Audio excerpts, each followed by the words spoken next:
Hello viewers, இன்னைக்கு நம்ம பார்க்க போறது 719 part 2.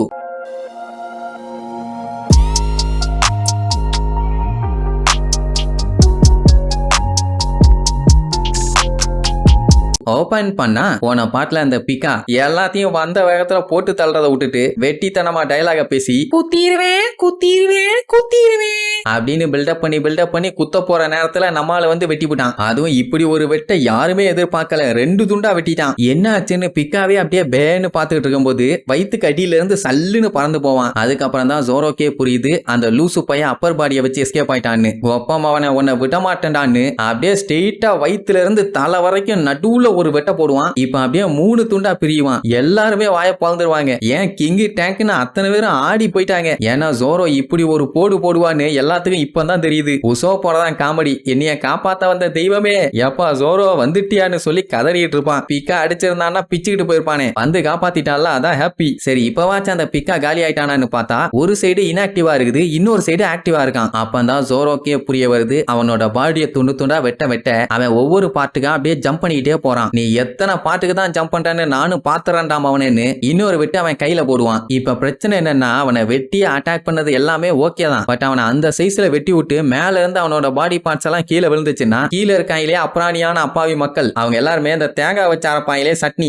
அந்த மாதிரி ஆயிருவாங்க. அவங்களுமாச்சும் பயந்து ஓடுறாங்களான்னு பாருங்க. நின்னு பேன்னு வேடிக்கை தான் பாக்குறாங்க. ஜோரோ புறதா இல்ல இன்னைக்கு இவனை பீஸா வெட்டி பதம் பார்த்தோன்னு அந்த பேலன்ஸ் இருக்க கைய போட்டு வெட்டிட்டு இருப்பான். ஏன்னா மிச்ச பார்ட்ஸ் எல்லாமே இன்ஆக்டிவா இருக்குது. வெளியில வாடா பிக்கா உன்னைய ஒரு வழி பண்ணாம விட மாட்டேன்பான். அவனுக்கு தெரியும் வெளியில வந்தா சம்பவம் தான். அதனாலேயே உள்ளுக்குள்ளேயே மறைஞ்சிட்டு இருப்பானா. ஜோரோ விடாம ஸ்லைஸ் போட்டுக்கிட்டே இருப்பான். எப்படியும் ஏதாச்சும் ஒரு பீஸ்ல அவன் சிக்கித்தானே ஆகணும்னு. அண்ட் ஜோரோக்கு இன்னொரு பிளஸ் பாயிண்ட் என்னன்னா அவனுக்கு அப்சர்வேஷன் ஹாக்கி பவர் இருக்குது. ஆக்சுவலா உசோப்புக்கும் அப்சர்வேஷன் ஹாக்கி பவர் இருக்குன்னு நிறைய பேர் கமெண்ட் பண்ணிருந்தீங்க. அதான் சுகரை எய்ம் பண்ணி அடிப்பானே அந்த டைம் அவன் அப்சர்வேஷன் ஹாக்கி பவர் யூஸ் பண்ணி அடிச்சிருப்பான்னு சொல்லி நீங்க கமெண்ட் பண்ணிருந்தீங்க. சூப்பர். இந்த மாதிரி வேற ஏதாச்சும் மிஸ் பண்ணியிருந்தேனா இல்ல தப்பா சொல்லியிருந்தேனா கீழே கமெண்ட் பண்ணுங்க. சரி ஓகே. இப்போ நம்ம ஜோரோ அந்த அப்சர்வேஷன் ஹாக்கி பவர் யூஸ் பண்ணி அந்த கிறுக்கு பையன் எங்க போயிருக்கா என்னன்னு பார்த்து கண்டுபிடிச்சு டேய் வெளியே வாடா விளக்கண்ணாம்பானா. அவனும் கடுப்பாய் வெளியே வந்து ஏண்டா ஜோரோ என்ன ஜெயிச்சிட்டேன்னு நினைச்சியா? உன்னை விட மாட்டேன்டா அப்படின்ட்டு ஒரு வழியா சண்டை போடுறதுக்காக வெளியே வந்துட்டான். நீ ஸ்டோன்ஸ கட் பண்ணா மட்டும் ஜெயிச்சலாமா விளக்கண்ண? என்கிட்டயே ஹாக்கி பவர் இருக்குடா இங்க பாரு அப்படின்னு சொல்லி அவன் பாடி ஃபுல்லா பயங்கர ஸ்ட்ராங்கா மாத்திடுவான். சோ அப்படி மாத்திட்டான்னா ஜோரோ என்னதான் வெட்டினாலும் வேலைக்கே ஆகாதே. அப்படி அவனை ஜெயிக்கணும்னா அவன் ஹாக்கி பவரை விட நம்மால ஹாக்கி பவர் பயங்கர ஸ்ட்ராங்கா இருக்கணும். இதுக்கப்புறம் அவன் மறைஞ்சு சண்டை போட போறது இல்லையாமா. டைரக்டாவே ஜோரோ கூட சண்டை போட்டு ஜெயிக்க போறதா சொல்லுவான். ஜோரோ பார்த்துட்டு கொய்யால நீ என்னை விட ஸ்ட்ராங்கா இருந்தா மட்டும் தான்டா ஜெயிக்க முடியும். இல்லன்னா செருப்படி தான் உனக்கு விழுவன நான் உன்னோட ஸ்ட்ராங் தான். நீ எல்லாம் எனக்கு சப்ப பீஸ் சால்ட் பீஸும்பா.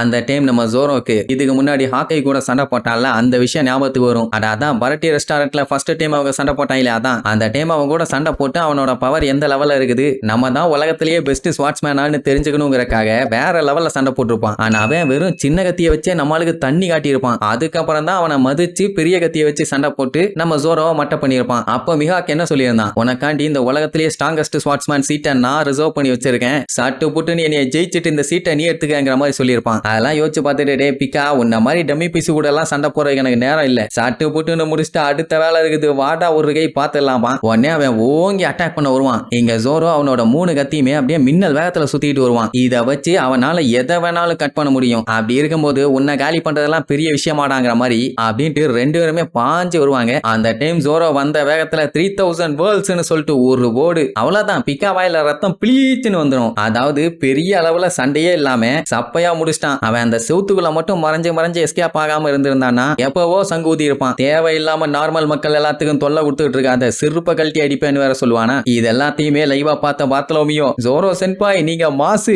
கொல்ல மாசுமா. உசோப்புக்கு சந்தோஷம் தாங்க முடியல. எப்படியோ ஜோரோ வந்து நம்ம உசுரை காப்பாத்திட்டான்னு. அவ்வளோ பெரிய வீரனான கைரோஸே அவனை பார்த்து ஆடி போயிட்டான். கொக்கா மக்கா இந்த அளவுக்கு பவரான்னு. அங்க பாருங்க கிங்கு ஹேக்கோட வாயெல்லாம் உள்ளுக்குள்ள ஒரு கொசு பட்டாளமே போய் தங்கிட்டு வந்துரும் போல அந்த அளவுக்கு ஓபன் பண்ணி வச்சிருக்காங்க.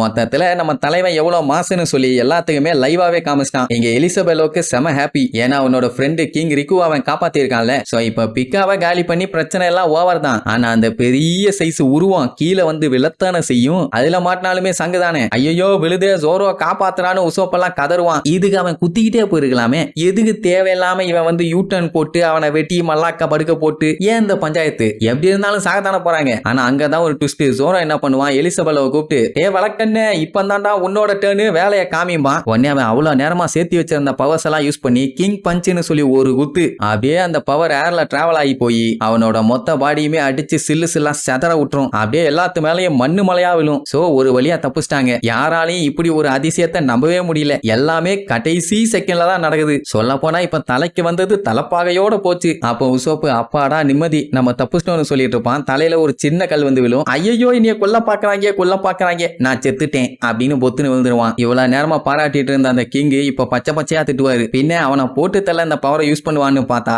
அந்த கல் எல்லாத்தையுமே கிளியர் பண்றதுக்கு யூஸ் பண்ணியிருக்கான். என்ன பார்த்தா என்ன ஜேசிபி மாதிரி தெரியுதாடா. கொய்யால நீ பண்ண இந்த வேலைக்கு உன்னை தொடப்பக்கட்டையாலே அடிக்காம விட மாட்டேன்னு ஜோரோவை பிடிச்சி கத்துன்னு எலிசபெல்லோ கத்திட்டு இருப்பாரு. சோ ஒரு வழியா ஜோரோவோட பிளான் 5 பக்காவா ஒர்க் அவுட் ஆயிருத்து. சோ இப்போ ஜோரோ விசஸ் பிக்கால வின் பண்ணது யாரு, நம்ம ஜோரோ. ஜோரோ தான் சண்டையில அவனுக்கு எந்த பாதிப்பும் இல்லாம பக்காவா சண்டை முடிச்சிருக்கான். அவ்வளவுதான். நெக்ஸ்ட் எபிசோட்ல மீட் பண்ணலாம். டாடா. Yeah!